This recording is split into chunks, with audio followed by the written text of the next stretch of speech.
Apreciados hermanos y hermanas y amigos simpatizantes de la sabiduría de las edades que estudiamos en la Fraternidad Rosacruz Antigua de Colombia. Tengo el gusto y la gran satisfacción de presentarles esta tarde el capítulo El cuerpo emocional del libro El sentido ideal de la vida de nuestro maestro y mentor Israel Rojas Romero. Lo dividiremos en tres partes. En primera instancia, un preámbulo, luego el capítulo del cuerpo emocional tal como nos lo dejó el maestro Israel Rojas, y luego un breve resumen.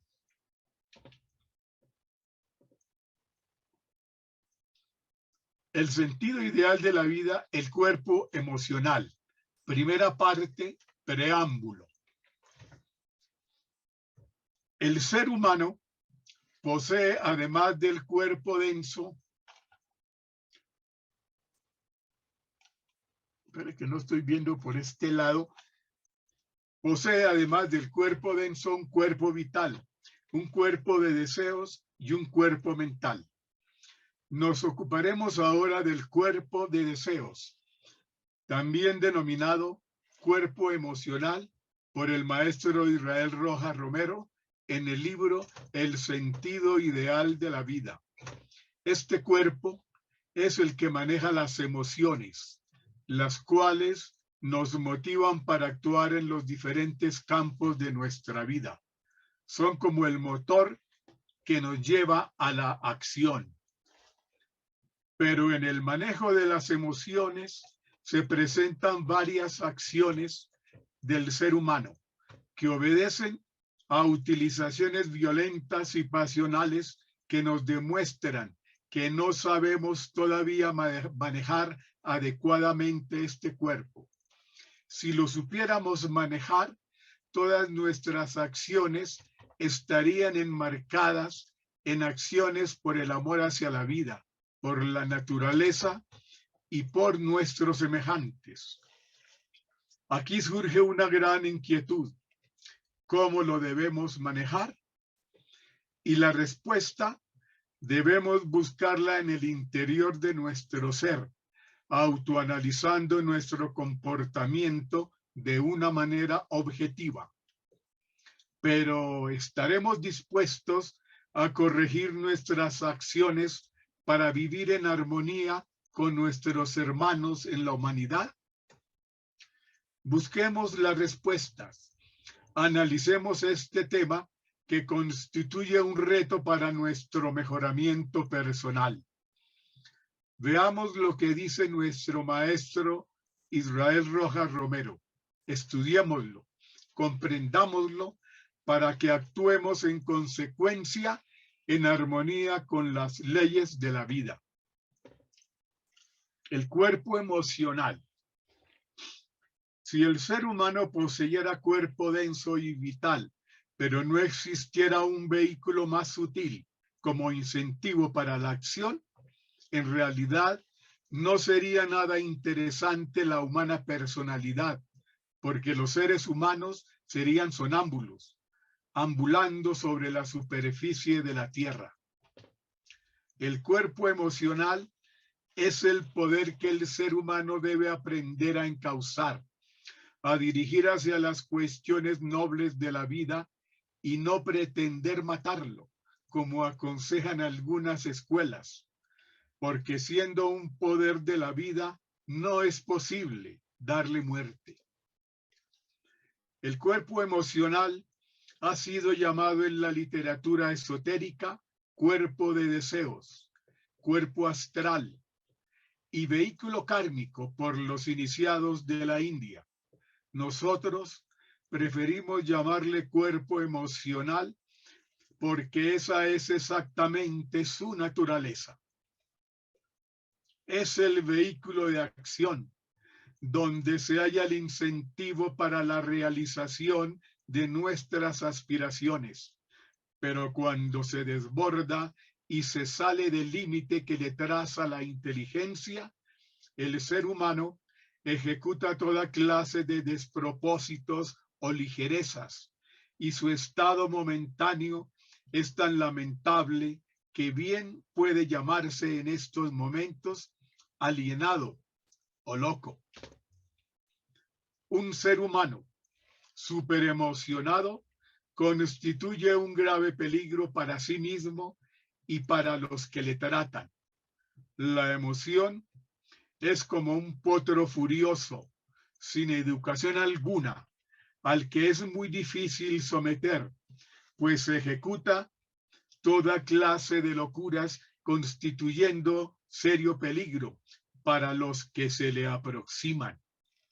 En cambio, el cuerpo emocional, dirigido por la inteligencia y guiado por la sensibilidad, es el más preciado vehículo para la realización de las grandes obras, de tal suerte que en el proceso histórico, los hombres que han sorprendido con su capacidad al resto de la especie lo son porque han encauzado su cuerpo emocional con su inteligencia y voluntad y así han resultado poderosos para la acción. El caballista que educa a su potro es un jinete que en tales condiciones está capacitado para verificar grandes hazañas, porque su animal obedece su querer, su voluntad. En igual forma, debe proceder el hombre enjaezando, gobernando y dirigiendo su cuerpo emocional para así poder realizar grandes obras.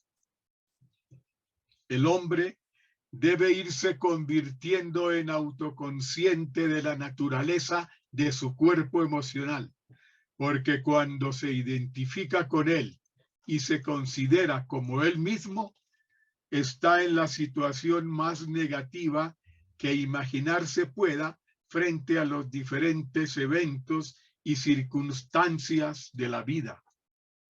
Hará más errores que aciertos y después vendrá el arrepentimiento tardío, que en realidad de nada sirve si no se actualiza plena conciencia de la naturaleza del error y de la energía que actuó para ejecutarlo.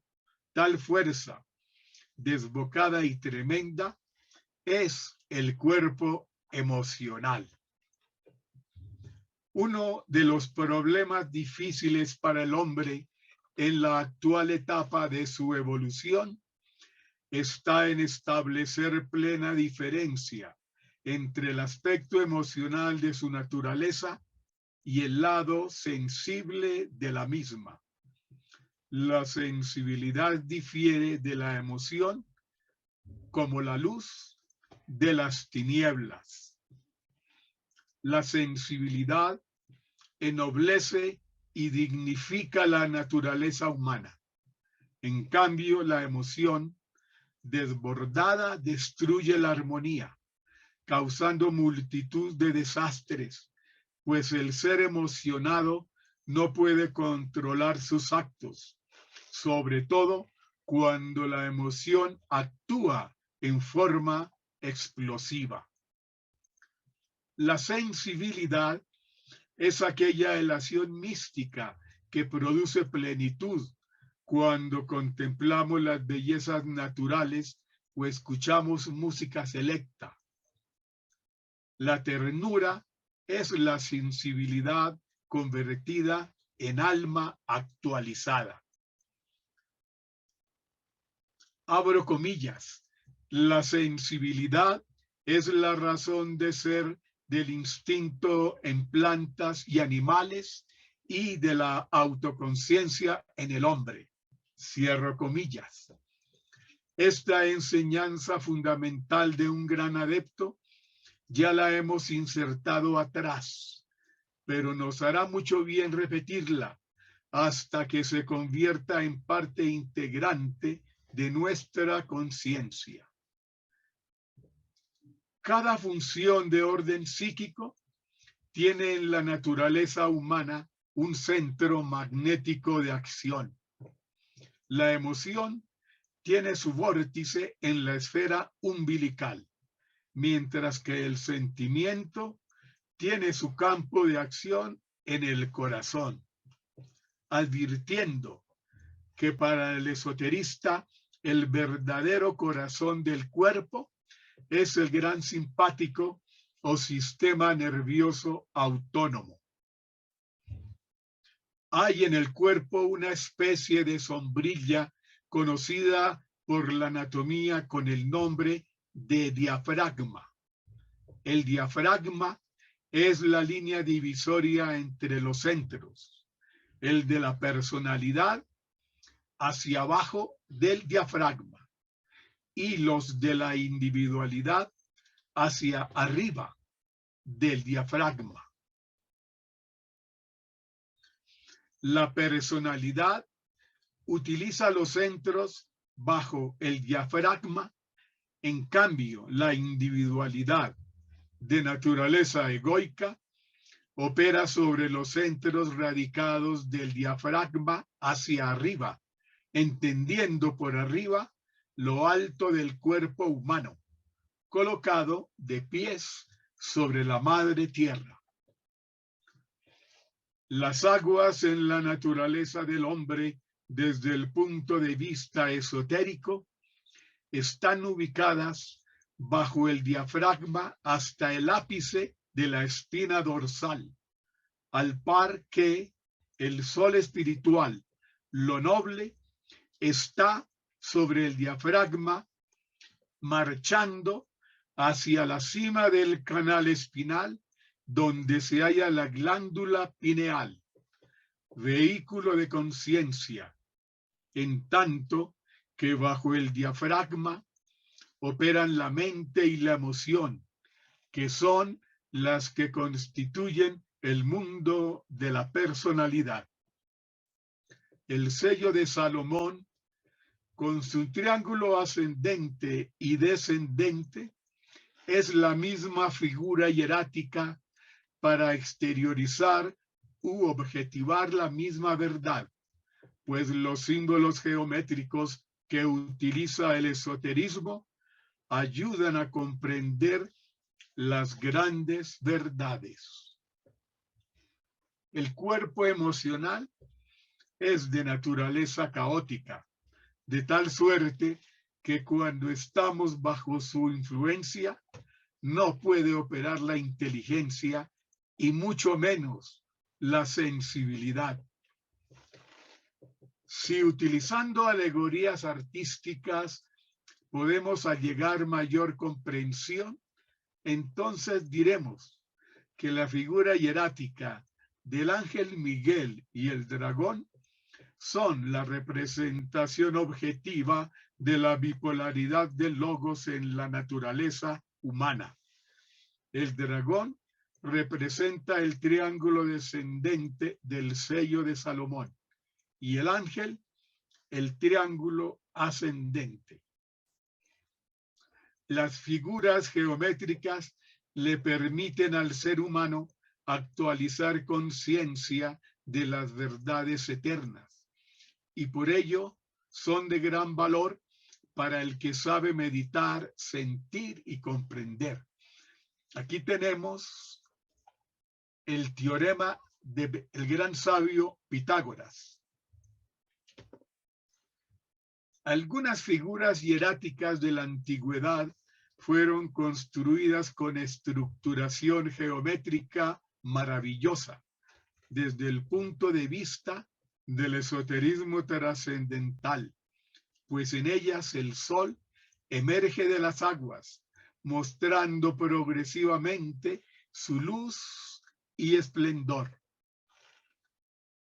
Para los que no saben meditar, sentir ni comprender, los símbolos se convierten en fuerzas cristalizantes de la conciencia, porque fácilmente la gente se hace rutinaria e inconsciente y dice, eso es simbólico.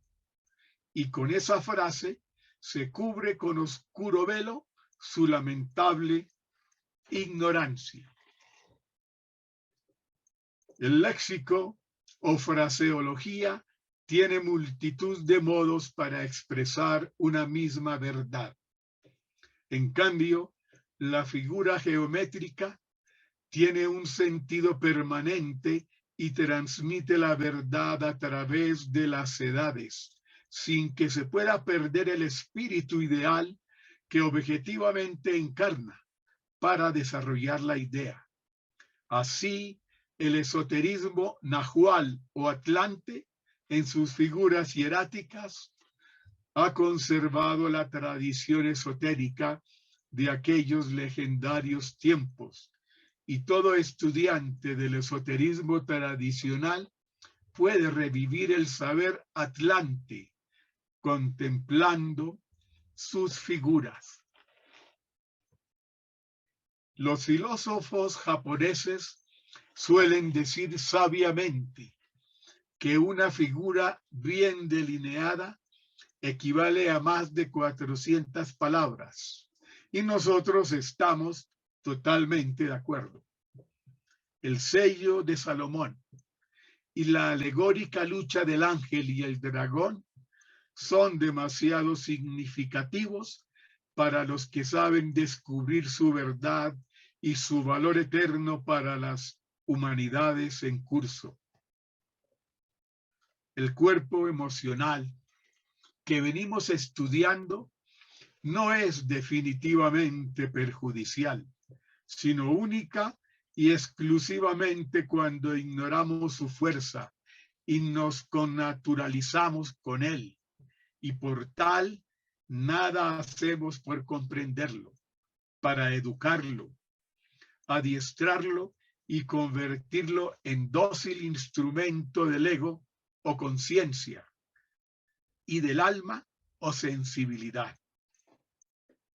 Así como el potro cerrero de nuestro ejemplo, sin educación, inculto y salvaje, es un peligro para los que se aproximan, pero que una vez educado, enjaezado, embridado y bien dirigido, resulta ser un prodigioso vehículo para ascender sin dificultad a las más empinadas montañas. Igualmente, el cuerpo emocional es un poderoso potro cuando se le dirige, se le educa, pues con su poder tremendo nos facilita la marcha en cualquier dirección. Alejandro Magno, en su juventud, príncipe heredero de una corona, recibió de su padre la siguiente orden, 2 puntos. Debes solo someter y educar al potro bucéfalo, porque solamente así podré saber si dominando un potro y educándolo muestras capacidad para reemplazarme gobernando un reino. El joven Alejandro, obedeciendo a su padre, fue hacia el corral donde estaba el brioso animal, el potro bucéfalo. Al ver al joven Alejandro, el potro se encabritó, pero el muchacho con gran intrepidez le aplicó la brida y tomándolo ya de ella, luchó con habilidad y energía hasta que logró poner al bucéfalo cara al sol. En estas condiciones pudo engancharlo, cabalgarlo y hacer de él un dócil como brioso animal, a cuyo lomo conquistó Alejandro medio planeta, viajando y sometiendo a pueblos desde Grecia hasta la India, organizando nuevos sistemas de gobierno, llevando nueva cultura y más alta civilización a los pueblos que conquistó. Bucéfalo, potro cerrero, es una demostración de lo que es el cuerpo emocional del hombre, antes de ser dirigido y adiestrado. Pero una vez el domador lo logra colocar frente al sol de la sensibilidad y de la conciencia, se convierte en precioso vehículo para conquistar todas las cimas. La labor alegórica de Alejandro y de todos los esoteristas a través de las edades, enjaezar, domar y enganchar su potro, su emocionalidad, para luego cabalgar en su lomo y subir cada vez más en la espiral de la evolución consciente. No hay que suponer que se puede evolucionar simplemente realizando alguna educación física, haciendo gimnasia, pues esta no tiene ninguna trascendencia en el sentido espiritual y solo beneficia al ser físico, si no se abusa de ella. El desarrollo sensoconsciente, que es el que da evolución, es muy diferente y nada tiene que ver con los mecanismos físicos y muy poco con el sistema de nutrición.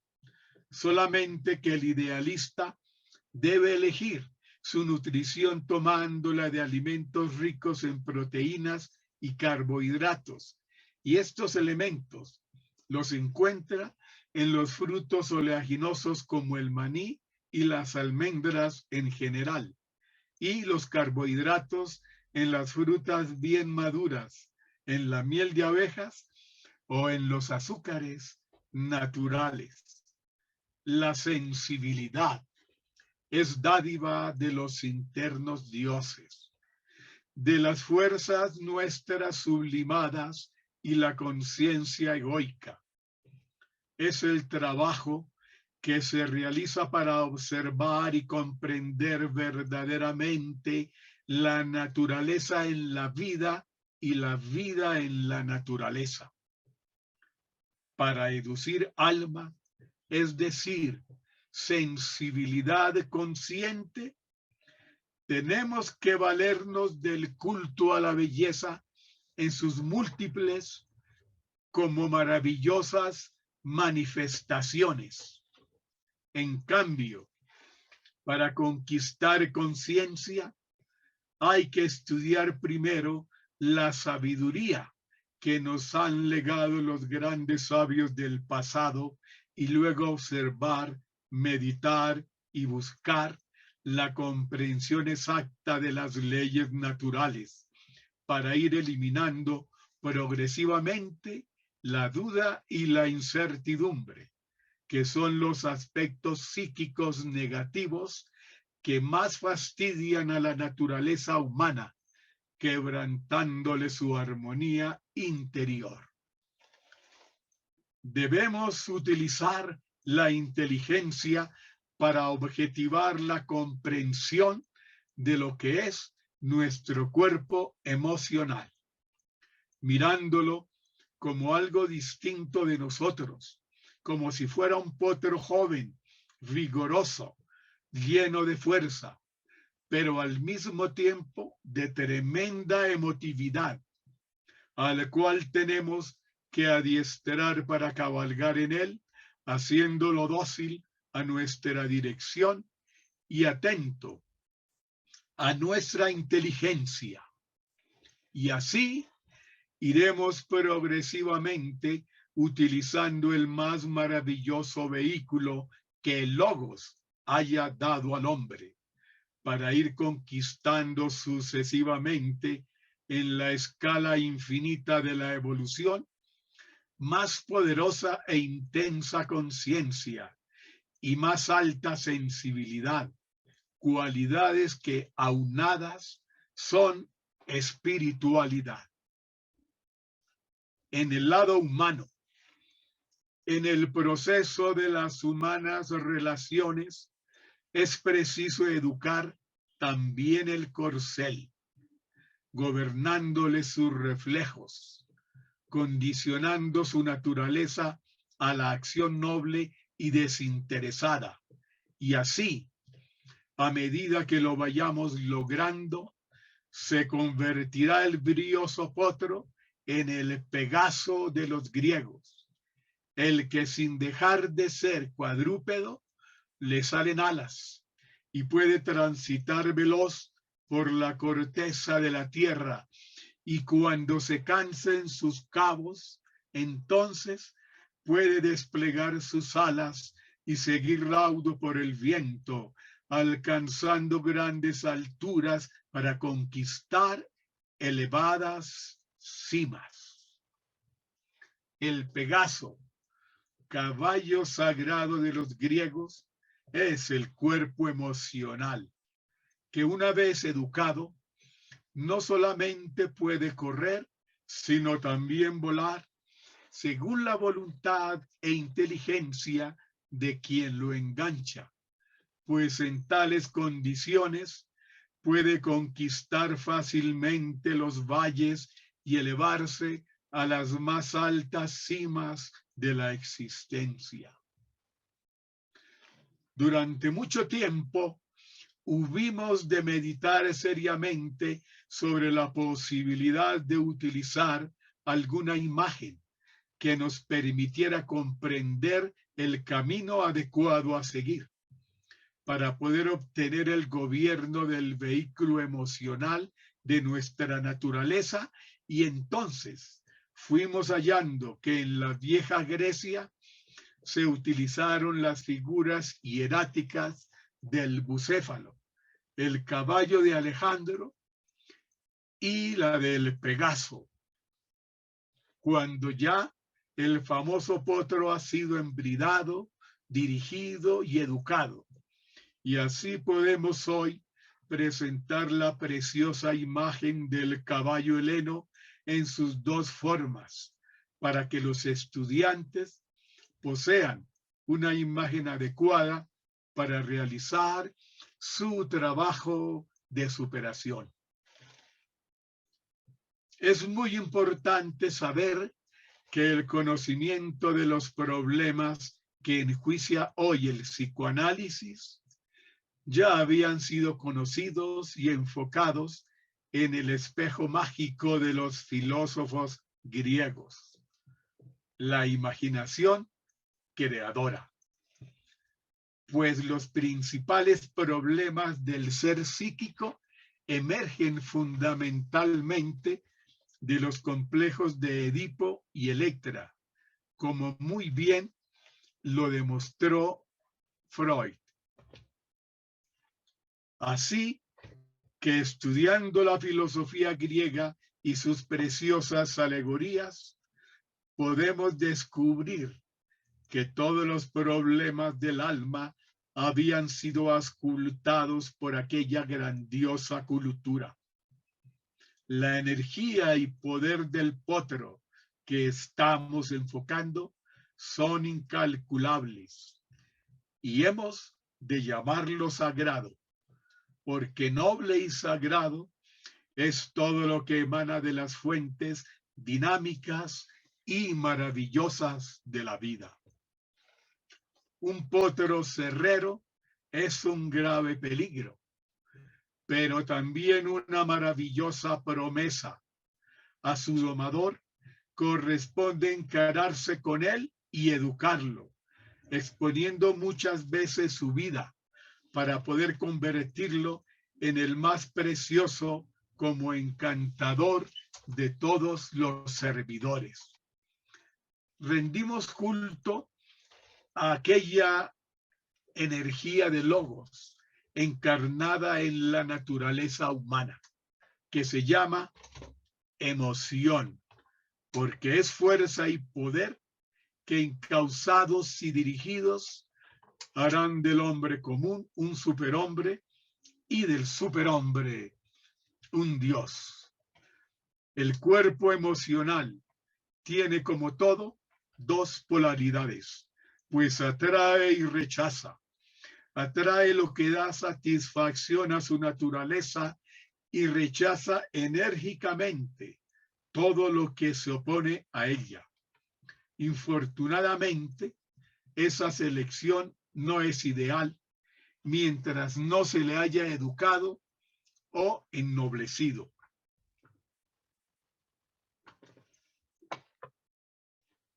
La atracción está en polaridad con la ley cósmica de la armonía y la repulsión en la autodefensa de la personalidad. De ahí que el Pegaso está condicionado tanto para caminar sobre la tierra como para volar por los espacios. Cuando sobre la tierra camina, opera en un mundo tridimensional, y cuando por los espacios vuela, abarca las otras 4 dimensiones que son de orden psíquico o ideal. Cuando se transita en el Pegaso utilizando los 4 cabos o patas, se está operando como hombre, y cuando se le emplea para volar por los espacios, se utiliza para realizar en él las divinas funciones del ego espiritual que en nosotros radica. Llamamos perversa a una fuerza cuando no entendemos su ley, ni sabemos utilizarla en forma adecuada. En cambio, comprendida su naturaleza y usando su fuerza, se convierte en tesoro ideal para la humanidad. El cuerpo emocional no se puede matar, como pretenden algunos, porque siendo poder cósmico individualizado en los seres, su valor es eterno.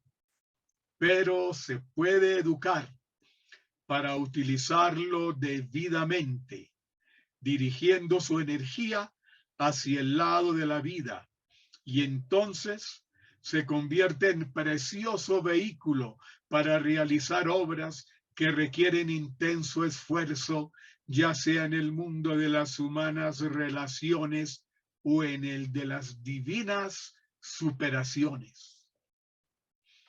Difícil situación es la del domador, cuando su potro encabritado y rabioso lo ataca sin consideración para manotearlo y morderlo.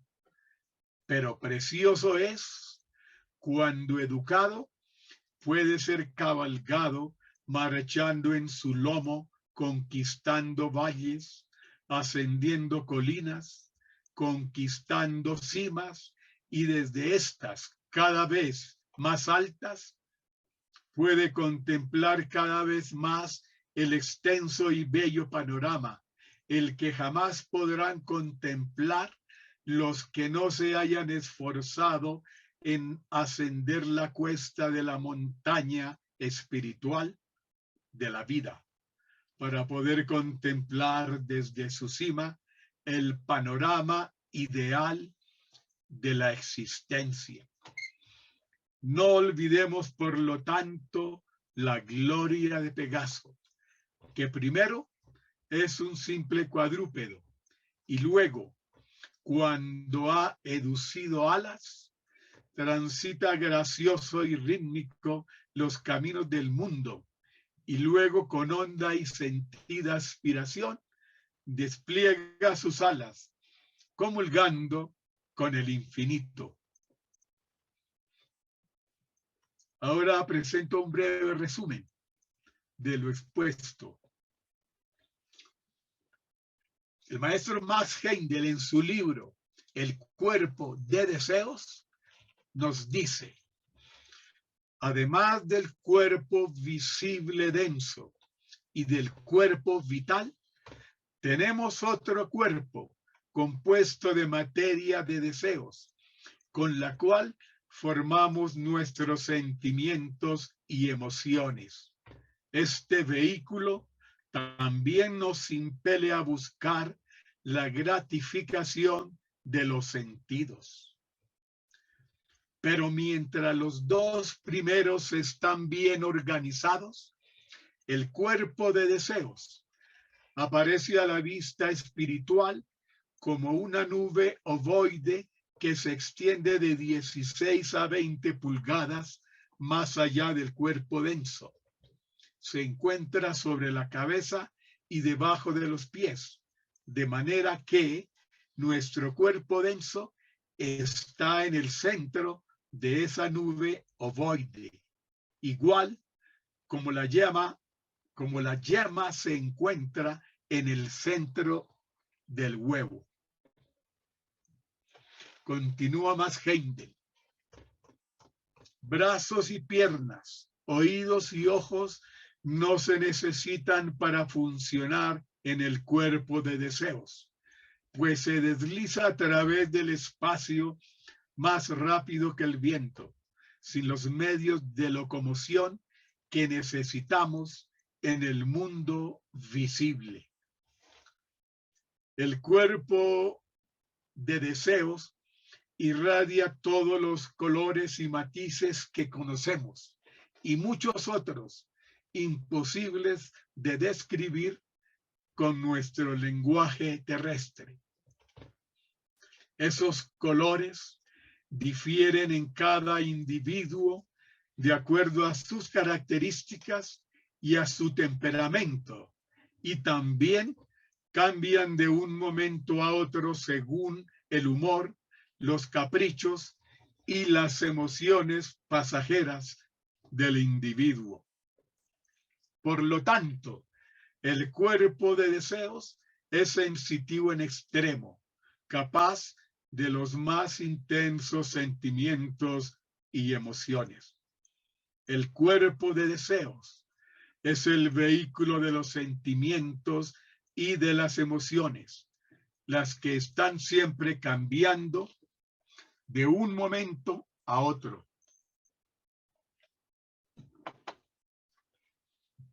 La materia de deseos se mueve con inconcebible celeridad, solo comparable con la rapidez de la luz. Los impulsos del cuerpo de deseos llevan la sangre a través del cuerpo con mayor o menor aceleración de acuerdo a la fuerza de las emociones. Cuerpo emocional es el vehículo de acción donde se halla el incentivo para la realización de nuestras aspiraciones. Pero cuando se desborda y se sale del límite que le traza la inteligencia, el ser humano ejecuta toda clase de despropósitos o ligerezas, y su estado momentáneo es tan lamentable que bien puede llamársele en esos momentos alienado o loco. La sensibilidad es aquella elación mística que produce plenitud cuando contemplamos las bellezas naturales o escuchamos música selecta.